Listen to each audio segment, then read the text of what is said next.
और अब वक्फ कानून के खिलाफ होती विरोध की सियासत पर बड़ी खबर बताते हैं। पश्चिम बंगाल इन दिनों वक्फ कानून विरोध की राजनीतिक प्रयोगशाला जैसे बन गया है। मुर्शिदाबाद में पिछले हफ्ते से शुरू हुई हिंसा में रोज कोई न कोई खुलासा हो रहा है। अब खुलासा हुआ है कि शांतिपूर्ण प्रदर्शन को हिंसा में तब्दील करने के पीछे प्रतिबंधित संगठन पीएफआई के राजनीतिक विंग एसडीपीआई का हाथ है। उधर हिंसा को लेकर एक तरफ बीजेपी टीएमसी के बीच सियासी बयानबाजी और हथकंडे आजमाए जा रहे हैं, तो सबसे बड़ा सवाल आम लोगों की सुरक्षा को लेकर खड़ा हुआ है, जो हिंसा में या तो जान गंवा रहे हैं या डर से पलायन कर रहे हैं।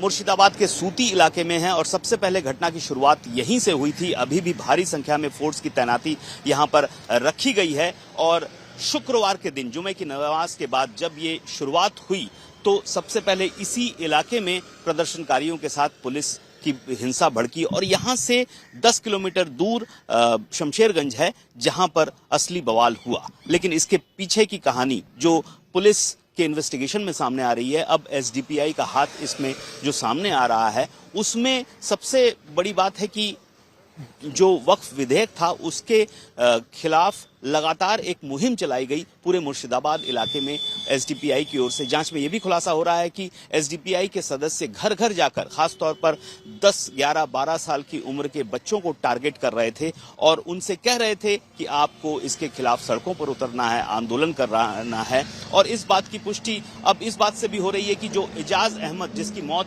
पुलिस की गोली से हुई, उसके घर वाले भी अब खुलकर सामने आ रहे हैं, कह रहे हैं कि एसडीपीआई के सदस्यों ने ही बरगलाया था, नहीं तो उनके घर एजाज की मौत नहीं होती। तो ऐसे में पुलिस की जांच अब इसी बिंदु पर टिकी हुई है कि आखिर एसडीपीआई ने ऐसा क्यों किया और उसकी आखिर मंशा क्या थी। क्योंकि सिमी का एक इतिहास रहा है मुर्शिदाबाद में। मुर्शिदाबाद एक समय सिमी का गढ़ हुआ करता था, लेकिन सिमी जब बैंड हुआ तब पीएफआई के सदस्य, सिमी के सदस्य पीएफआई में बदल गए और यहां पर पीएफआई का गढ़ होने लगा। इसके बाद एसडीपीआई हो गया। तो ऐसे में आखिर मंशा क्या थी और ये पूर्व नियोजित था, ये भी बताया जा रहा है, क्योंकि सूती में पुलिस को उलझा के रखा गया और यहां से 10 किलोमीटर दूर शमशेरगंज में लगातार कई घंटों तक हंगामा चलता रहा।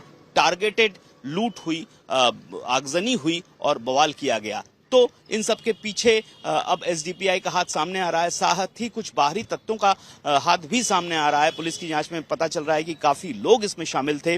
कुल 150 लोगों को अब तक गिरफ्तार किया जा चुका है और कोशिश की जा रही है कि इसके पीछे की और जो हकीकत है वो सामने आए। कैमरामैन श्याम के साथ अनुपम मिश्र, आज तक, सूती, मुर्शिदाबाद। एक तरफ मुर्शिदाबाद में हिंसा भड़कने के बाद वहां से हिंदुओं का पलायन, वहीं अब दावा है कि अपना घर छोड़कर मालदा गए कुछ परिवार घर वापसी करने लगे हैं। दावा है कि अब पश्चिम बंगाल पुलिस ने उन्हें सुरक्षा का भरोसा दिया है, कहा है कि डरने की जरूरत नहीं है। इसके बाद फिलहाल 90 परिवार जो मुर्शिदाबाद में हिंसा वाली जगह से अपना घर छोड़कर पास के मालदा जिले में चले गए थे, उन्हें अब शनिवार के बाद हिंसा न होने पर सुरक्षा का भरोसा देकर पुलिस लौटा कर ला रही है।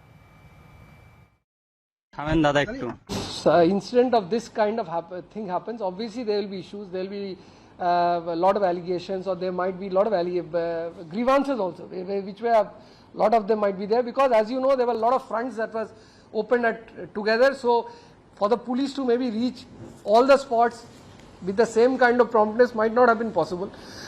Wherever there is lacuna, we have time, we will investigate each and everything in great detail, but that can be, we can maybe defer it to a certain extent. The first priority, as I am trying to tell you, is trying to restore normalcy, trying to ensure that people start their normal life as quickly as possible, and we are putting all our energy and channelizing all our efforts to ensure the same. गर्मियों की छुट्टी होने वाली थी, मेरे पापा आने वाले थे, तो हम लोग सभी खुश थे। तो मैं बेड पे चढ़ के डांस कर रहा था, लेकिन वो पहले ही आ गए। फ्रीज